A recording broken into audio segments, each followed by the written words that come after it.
Hi guys, my name is Sanjay Gupta. I'm a consultant cardiologist in York, and this video again is on improving sleep in patients who suffer from POTS and dysautonomia. So this video is entitled POTS and Dysautonomia, Sleeping with the Enemy, Part 4, all right? Okay, so in this video, what I wanted to talk to you about is sleeping position and how that can help. Now, one of the things to understand is this idea of deconditioning in POTS, all right? So what actually happens in POTS? Um, well, you know, patients with POTS get very fatigued. They don't tolerate standing up particularly well, and therefore they like being horizontal if they can. They like lying down. The problem with this is this, okay? When I mean, we're meant to lie down for 8 hours a day. That's natural. That's what God intended for us. However, if you spend a prolonged amount of time lying down, certain things happen, and I wanted to talk you through them. Let's think about what happens when we are lying down. We're lying down like this.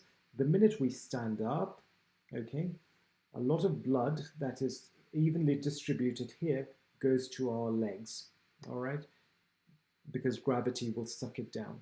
Because this blood goes to our legs, our kidneys don't get as much blood as they used to because some blood has been sucked down to our legs.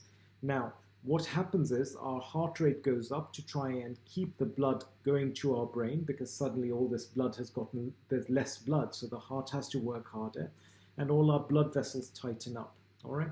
But this happens partly because the kidneys are getting less blood. So the kidneys get less blood, and the kidneys automatically respond by thinking, we are dehydrated. This person is dehydrated. We need to get more water in. So the hormones come in, all our blood vessels squeeze up to try and keep the amount of blood, increase, um, reduce the distribution of all this blood so that there's more blood kept up and our heart rate goes up, all right? Now, what the kidneys also do is they'll say, okay, this person is dehydrated. Let us try and absorb more water from the urine to try and maintain a normal circulating volume. So the kidneys will start concentrating your urine. They will absorb the water from the urine, all right? Now, what happens when we lie down?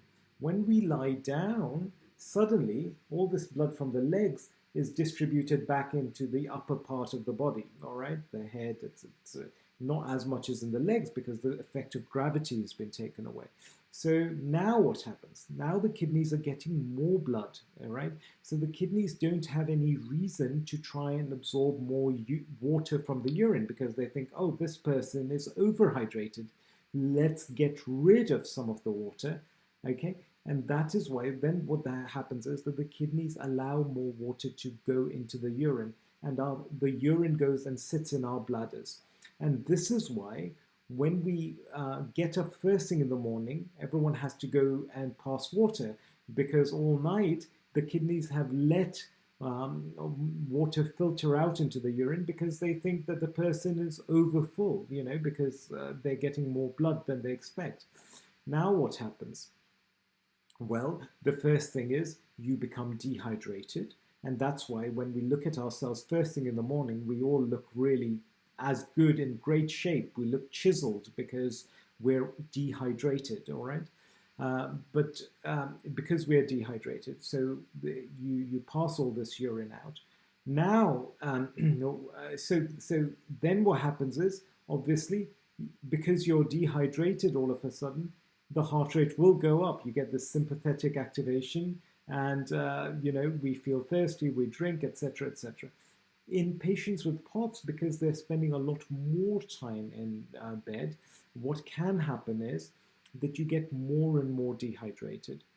But that is also coupled with the fact that because you're spending more and more time in bed, our leg muscles start losing their tone. And so when we then stand up, suddenly we are more dehydrated and our leg muscles aren't able to squeeze. And because they can't squeeze, the heart has to work harder to try and get the blood round. and therefore the heart rate goes up.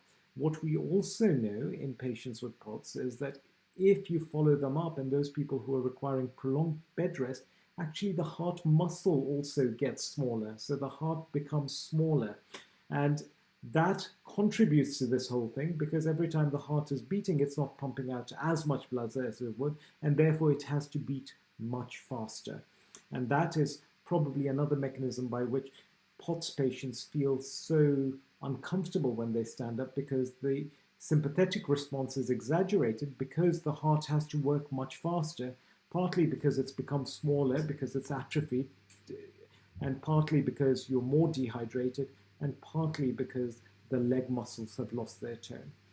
One way around this, and which may work, and it doesn't work for everyone, but it may work, is if instead of sleeping flat, we slept at an angle. All right. Now what would happen is some blood would still go to the legs, and therefore the kidneys will not feel that you're overhydrated, and therefore you won't get into this thing where you become as dehydrated, and therefore the heart is still working a little bit harder, and therefore it doesn't atrophy, it doesn't become smaller over a period of time.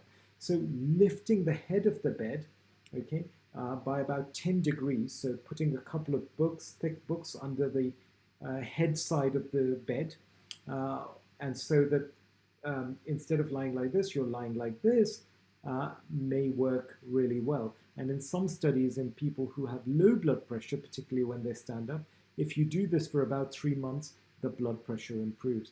And I think it also will work for patients with POTS. Not for everyone, but certainly worth trying, okay?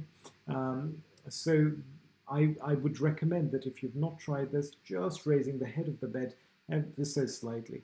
Now, the important thing to realize is that you don't want to just do this where you're just raising the head of the bed, but the patient is like this. So a lot of people have the flat side here and they've just raised the head of the bed like this. That doesn't work. What you have to have is this, okay? So you have to, your feet have to be nearer gravity than the head, but only by about 10 degrees. If you do it too much, you end up slipping down. All right, so that's another tip which may help with some patients who have POTS. In the next video, I will talk about some medications which may help you. Thank you. Bye. Oh, by the way, please join me on my Facebook page where there'll be some more videos in the near future. Thank you so much. All the best. Bye.